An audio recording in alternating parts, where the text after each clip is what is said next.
식당 등에서 먹는 김치 상당수는 중국에서 수입되고 있습니다. 지난해 우리나라에 수입된 중국 김치는 대략 29만 톤. 우리나라에서 한 해 생산되는 김치가 120만 톤이라는 걸 감안하면 4분의 1에 달하죠. 식품의약품안전처가 우리나라에 수출하는 중국 김치 제조업소 87곳에 대해 현지 실태 조사를 했는데 그 보고서를 MBN이 단독으로 입수했습니다. 그 내용을 보면 유통기한을 안 지킨 것 같은 건 양반입니다. 김치 재료와 원료 위에서 쥐똥이 발견되는 등 끔찍한 곳이 무려 25곳이나 됐거든요. 문제는 이들 업체에서 생산된 김치가 여전히 수입이 되고 있다는 겁니다. 게다가 식약처는 통관 절차를 거치니 괜찮다고 합니다. 최형규 기자가 단독 보도합니다. 지난 8월 식약처가 실시한 중국의 한 김치 공장 현지 실사 보고서입니다. 사진까지 첨부해 자세하게 작성했습니다. 그런데 위생 상태를 다룬 보고서에서 유통기한이 지난 원료를 사용했고 심지어 쥐의 흔적인 쥐똥이나 쥐굴이 확인됐다고 기재했습니다. 김치사 점검을 했을 때 위생적으로 위협한 부분도 있는 업소도 있었고 이뿐만이 아닙니다. 김치를 다 만든 완제품 역시 유통기한이 지났다고 표기하고 보관 상태도 엉망입니다.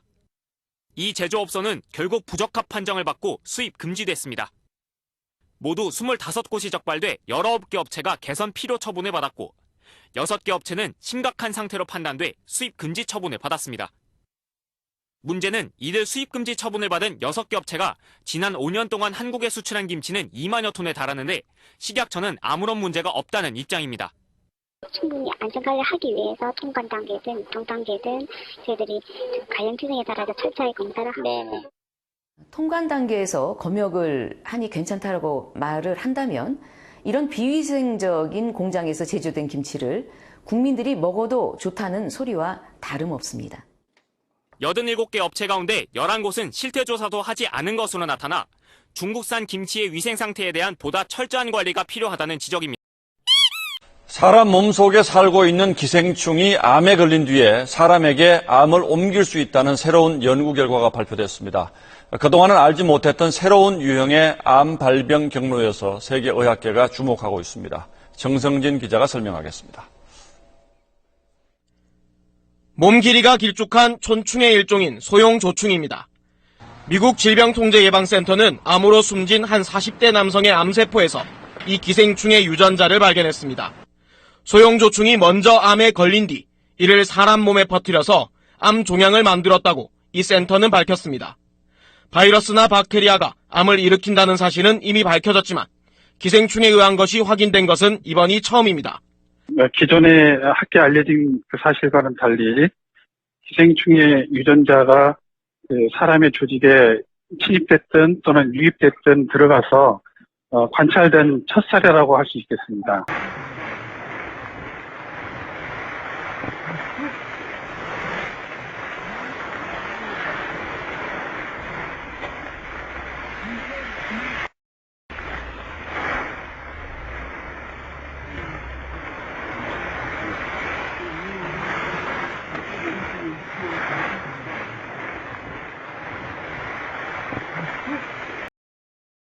여러분, 저는 물건을 살 때 반드시 그 생산지를 중국산인가 아닌가를 따져보고 사는데요.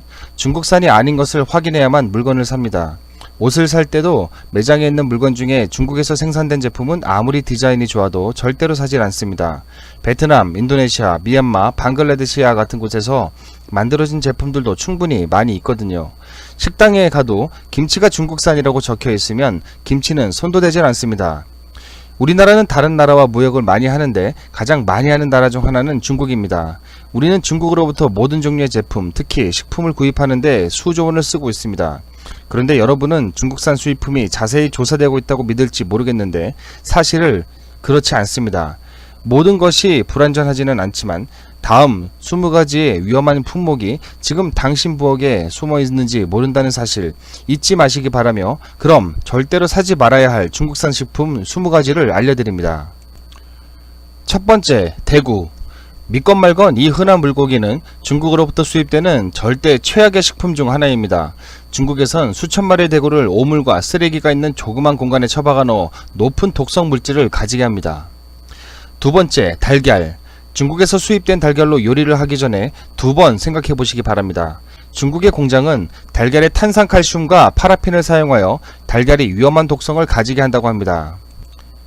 세 번째, 양고기. 2013년 중국 경찰은 900명을 체포했는데 그들은 쥐고기를 양고기로 팔고 있었습니다. 경찰은 약 2만 파운드의 부패한 쥐고기를 입수했습니다. 네 번째, 포도주. 당신이 포도주 전문가라고 생각하면 아마도 중국제 포도주는 피할 것입니다. 분명 정상적인 포도를 쓰는 것은 알 것이나 설탕, 염색약과 인공향도 먹을 것이기 때문입니다. 다섯 번째, 차. 중국은 세계에서 가장 큰 차 생산국이지만 독성 화학물질 29종이 여러 브랜드에서 발견되었습니다. 다행히도 이 중 어느 것도 다른 나라에 수출되지 않았지만요. 여섯 번째, 공업용 소금. 수년간 공업용 소금이 식탁의 소금으로 중국 전역에서 팔렸습니다. 이 공업용 소금은 사람이 먹는 것이 아닙니다. 이것은 갑상선 기능 이상과 생식기에 문제를 가져다 줍니다. 일곱 번째, 수박. 중국에서 수출되는 많은 수박은 성장 촉진을 위하여 높은 농도의 농약으로 덮여 있습니다. 아프지 않으려면 지역 농산물을 사시길 권장해드립니다. 여덟 번째, 틸라피어 양식어. 공장에서 양식되는 대구처럼 이 물고기도 독성 화학물질이 가득 찬 좁은 양식장에서 빽빽이 자랍니다. 화학물질을 호흡한 물고기가 당신의 식탁에 오른다는 사실을 꼭 기억하시길 바랍니다. 아홉 번째, 쌀국수. 중국인들은 국수를 좋아하는데 수입한 쌀국수는 피하시길 바랍니다. 일부 공장은 국수가 신선하게 보이기 위하여 이산화유황을 사용합니다. 그러나 이 화학물질은 암을 일으키게 됩니다. 열 번째, 돼지고기. 돼지고기보다 소고기를 좋아하는 사람들이 많은데 중국에서 소고기는 돼지고기보다 2배나 비쌉니다. 그래서 중국 회사들은 이 문제를 해결하기 위해 어떻게 할 것 같은가요? 돼지고기에 붕살을 첨가해 소고기처럼 보이게 한다고 합니다. 11번째, 마늘. 중국의 마늘 농장들은 마늘이 상점으로 가기 전에 화학 성분을 코팅한다고 합니다. 캐나다 마늘과 중국 마늘을 먹어보면 즉각 맛의 차이를 알 수 있다고 하네요. 12번째, 버섯. 식품 검사관이 중국에서 오는 버섯을 검사할 때 그들은 종종 부패한 버섯 덩어리를 발견합니다. 일부 회사들은 그들의 제품에 유기농이라고 써 붙이기도 합니다. 13번째, 플라스틱 쌀. 중국도 주식은 거의 쌀이기 때문에 쌀은 안전하다고 생각할 것입니다. 정말인가? 천만의 말씀, 많은 공장들은 암을 일으키는 합성수지를 넣는다고 합니다. 14번째, 우유.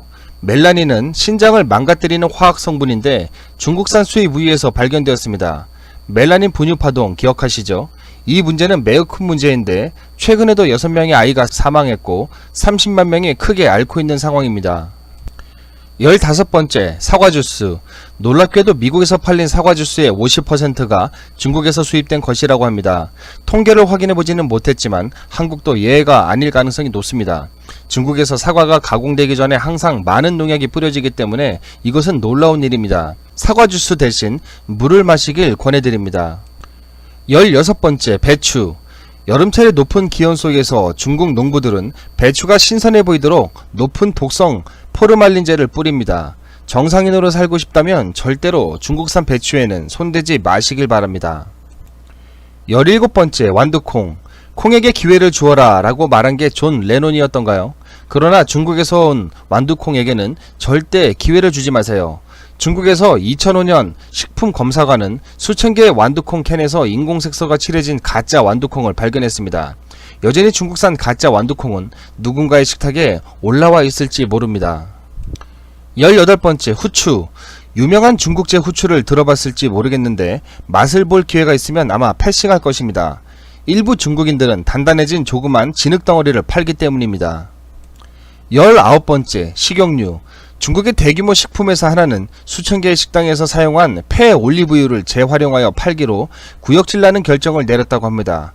오 마이 갓. 20번째, 닭고기. 중국에는 조류독감과 기타 식품에서 생기는 병이 활개를 치고 있습니다. 그래서 중국산 수입 닭고기를 보면 고개를 돌리시길 바랍니다. 얼마 전에도 스촨성에서 고병원성 조류독감이 발생해 대규모 살처분이 일어났다고 하죠. 이걸 구입하는 것은 절대 좋은 일이 아닙니다.